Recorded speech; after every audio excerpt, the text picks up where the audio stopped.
Hi guys, welcome back to my channel. My name is Archana and I am a homeschooling mom of 2 boys aged 8 and 3. In today's video, I want to talk to you about creativity and how homeschooling nurtures a child's natural creativity.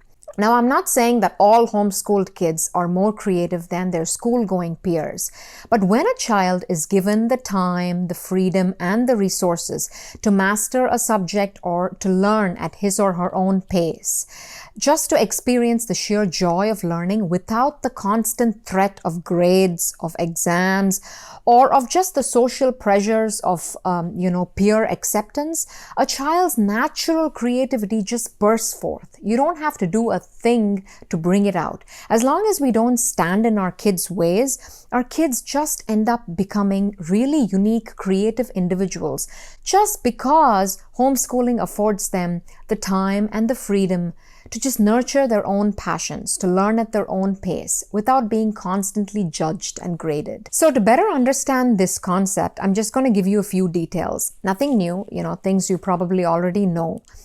So school is an institution of mass instruction. So what I mean by this is you have one teacher teaching a bunch of kids the very same material, and all the kids learn in the same way. There's no tailor-made system of learning. All the kids learn in the same way, and then ultimately they are graded in the very same way. So, and in most public school settings, you have a bunch of kids who move together as a group from kindergarten all the way to high school.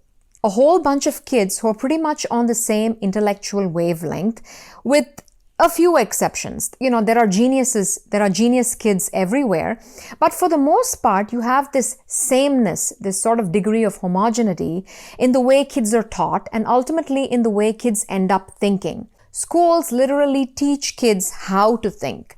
So one teacher cannot cater to multiple intelligences and many individual learning styles, right? Because there is so much material to be covered and there is only limited time and resources. So whether a child is ready to learn a particular concept or not, or whether a child has already learned and mastered that concept, a concept will be taught to the class at large at a designated date.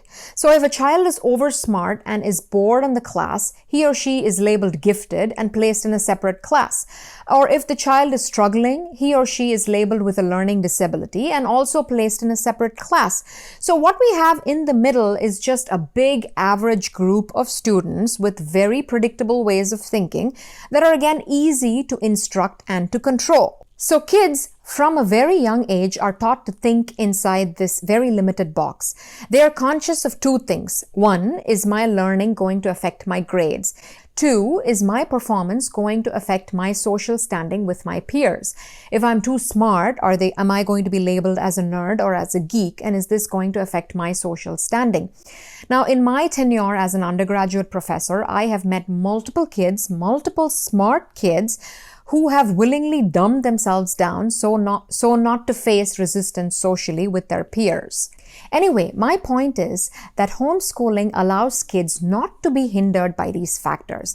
There are no looming grades or exams that can just strip the joy and the fun of learning from a subject, and there are no social pressures of being labeled a nerd or a geek just for loving calculus, and there is no institution of school that has trained and conditioned your mind to think in a particular way. Now, I personally, as a homeschooling mom of 4 years, have seen this in action. I've seen how my son can develop very creative, novel approaches to problem solving that can only come in an environment of freedom and thinking that has not been institutionally conditioned.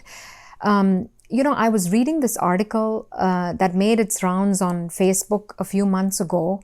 I'm sure you've seen it. It's about how the CEO of Tesla, right? What's his name?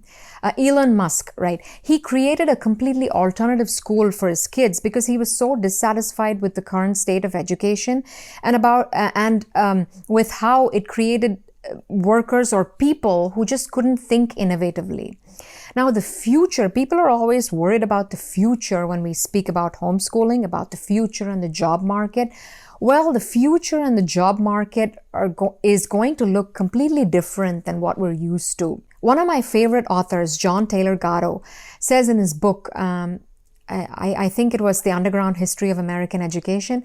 He says that in the past century, the schools were created to produce excellent consumers and workers who could think within a box and not to sort of to advance intellectual inquiry or to create critical thinkers.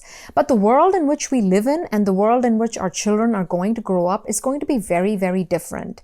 Now, so many companies are waiving the need for a bachelor's degree, right? So when we were growing up and we were in the job market, college degree was a must. But I know now that Google is waiving the need for a college degree, and so is Facebook. And so kids are as young as 17-year-olds, they are taking coding classes, developing their own apps, and are, making six figures. 17-year-olds today are earning six figures in passive income, becoming millionaires on YouTube. And some of the biggest companies today were created by college dropouts. So I think that we as parents need to step out of our schooled mentality and have the courage to think differently. I cannot be hindered and bothered by grades, by how much material my kid has mastered, by how much curriculum we have covered in a semester. I have to let loose and just focus on the learning and the joy that learning must produce. So I have to let loose and allow my child to take his time in learning and mastering a concept. That's when creativity flows through. So that's all I have for you today. And if you like content like this, please hit the red subscribe button, give me a thumbs up, and please come back for more videos. Thank you.